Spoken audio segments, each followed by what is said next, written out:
See You at the Pole is very important to me because it's a time that we could not only be one-on-one with God, but we could share it with our fellow classmates.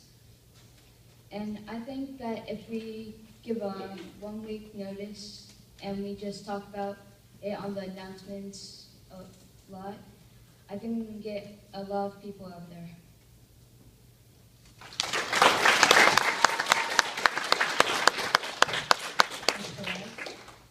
For See You at the Pole, I know a lot of students, as you said, it's really early in the morning.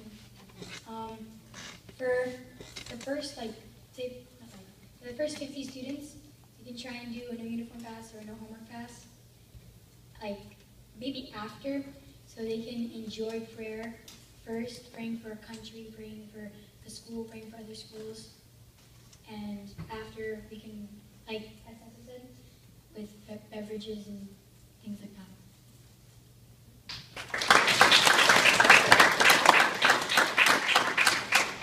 Okay, the next question is, if you could change anything at all about middle school, what would it be and why? Okay, I would change the way that we look at each other. Instead of saying, oh yes, I know him or her, yeah, he or she is from 6th, 7th, or 8th grade. We can say, oh yes, I know him or her. He's my friend. I talk to him a lot. And because I know that some of us in 8th grade don't know the 6th graders, some of us in 7th grade don't know the 8th graders, and so on. So I want to change the way we look at each other and the way we decipher our friends.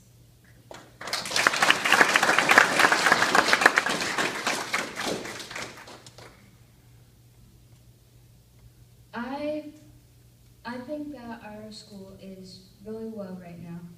And what I want to change, I want to let you decide. What you want to change, I will speak for you, and I will try and make it happen.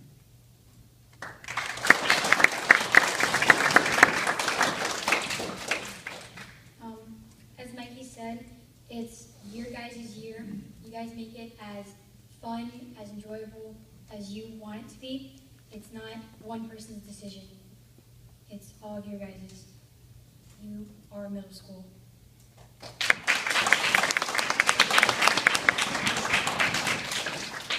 Okay, for the sake of time, I'm going to make this one last general question. If you were elected president, who would you like to see as your vice president and why? Tough question. Well, I would like to see any of these amazing candidates as my vice president because it's very, very hard for this. As I said before, it's very hard for the school to lose with these amazing candidates being either your president or vice president. So that's a very hard decision for me. So I think that either one of them would make really good vice presidents. Very diplomatic answer.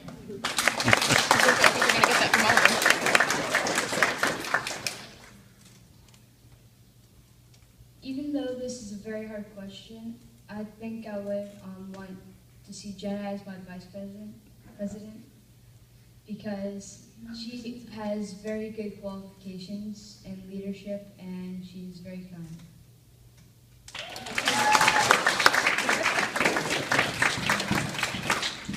Both of my competitors I'll call them, they're both very qualified for the job. I know both of them personally. They're very kind, respectful, both of them. It wouldn't make a difference to me.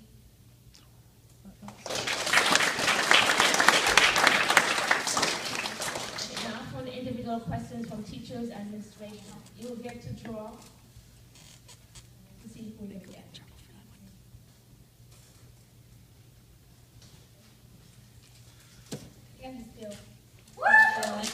She's not here. Okay, I'll read her question. She gave it to me. Will the 8th grade be involved in any type of missions work, such as feeding the homeless at Thanksgiving?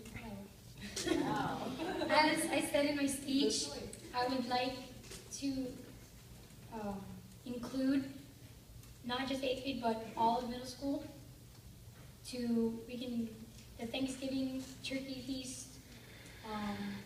We can do a jacket fundraiser where they bring in their old jackets and for the homeless. I hope so.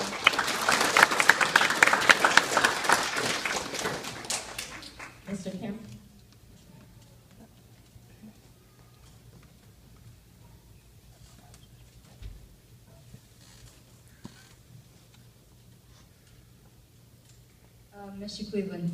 A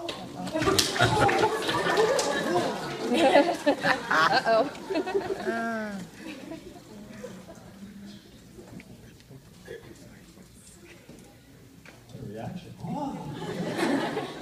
I have the riddle, and whoever can solve it. Could you each remind us again of how long you've been at TMA, ladies, or whoever? I've been here for 10 years. 10 years? I've been here for 3. Yeah, sir? I've been here for 4. 4, okay. The follow-up question is, what would you say is the most important spiritual lesson, since you've been in many Bible classes, that you've learned, or one that you can think of now, at this school, and how will you apply it as president? It's you.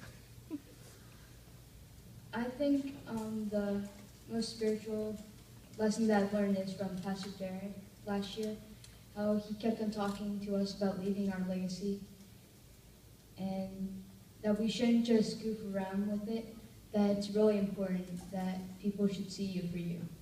Very good.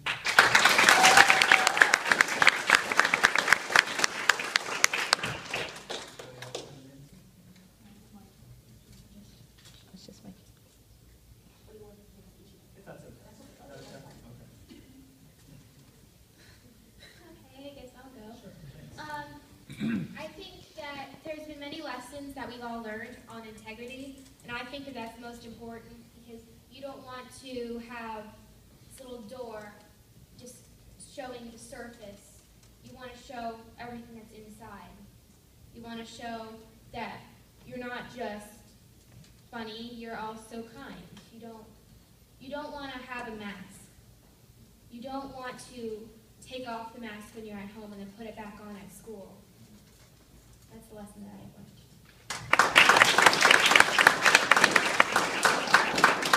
The lesson that I want to say is a lesson about responsibility. Because without a leader and without responsibility in a leader, then it's going to crumble.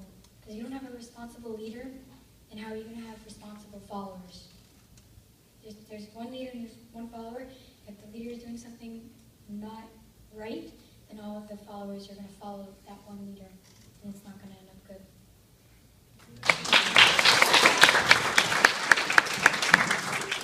Thank you, Mr. Cleveland.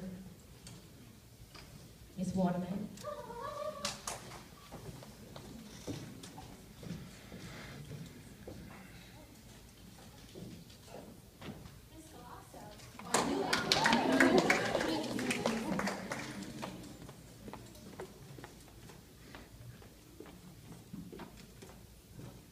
Tessa, could you please describe 3 qualities that you possess that make you a good leader? I am very responsible, and I really care about this school, and I also value your opinion as much as I value anyone else's. Thank you.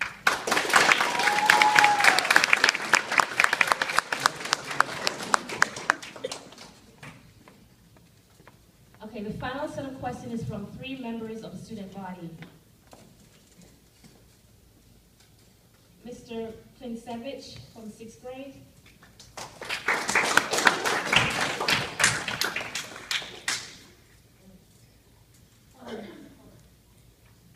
Okay, this one, anyone can jump in. You don't have to in any particular order.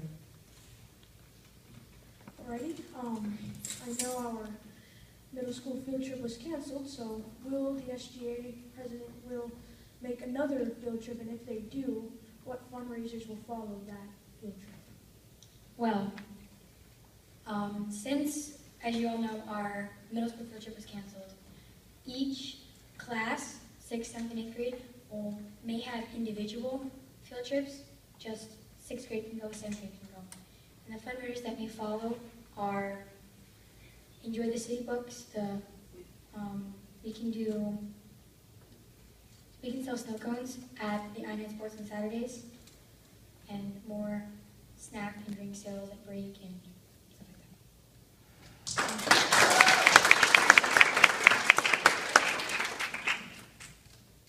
Miss Alyssa Yiki.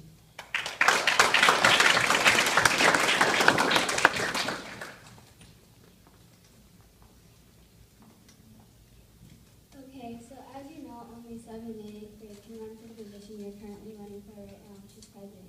What do you think about 6th graders being allowed to run for president? Well, in 6th grade, I ran for president, so I think that each middle schooler, if they have the capability and responsibility of running and they're qualified by their moral status, well, yeah, I think they would be able to run.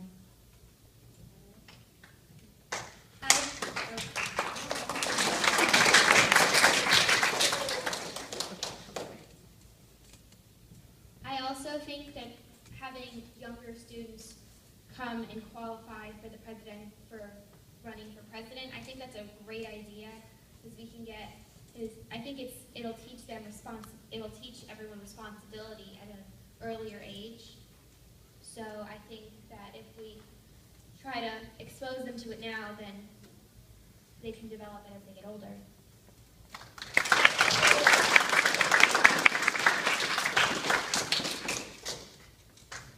I also think it's a really great idea. It's a little bit hard to top what my two candidates have said. But even though they are younger and they may not know as much about responsibility, they can grow to learn and become better in teamwork and become more responsible.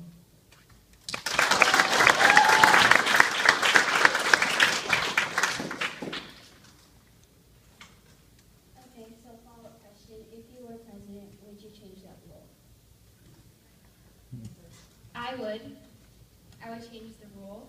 I would change the rule. Oh. I would change the rule.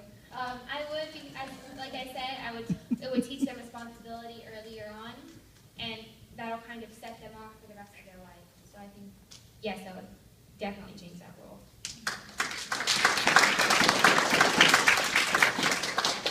Okay, just to follow up on what Alyssa said. So if you're in 8th grade, 6th grade, just coming from 5th grade, we like that 6th grader to be your president if you're in 8th grade and you're running? Anybody? Only if they were responsible and qualified to be SGA president, I would, yes. Okay. I would think that would be suitable, because as long as they're not goofing off and taking this as a joke, then yes, I wouldn't mind at all. I wouldn't mind at all because most of the 6th grade is responsible enough to handle the job, and I think that they would do very well.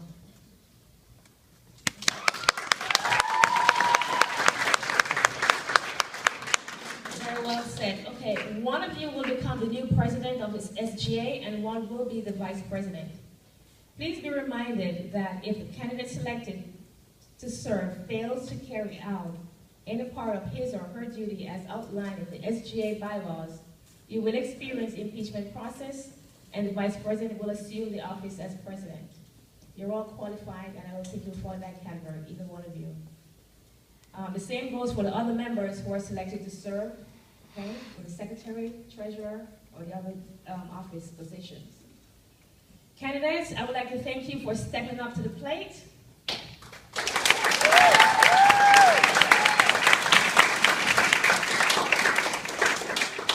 Remember, there are no losers, but there can be only one president. Best wishes to all of you. Let's shake hands.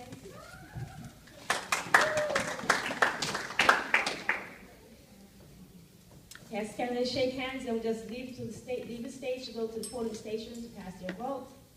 Go ahead.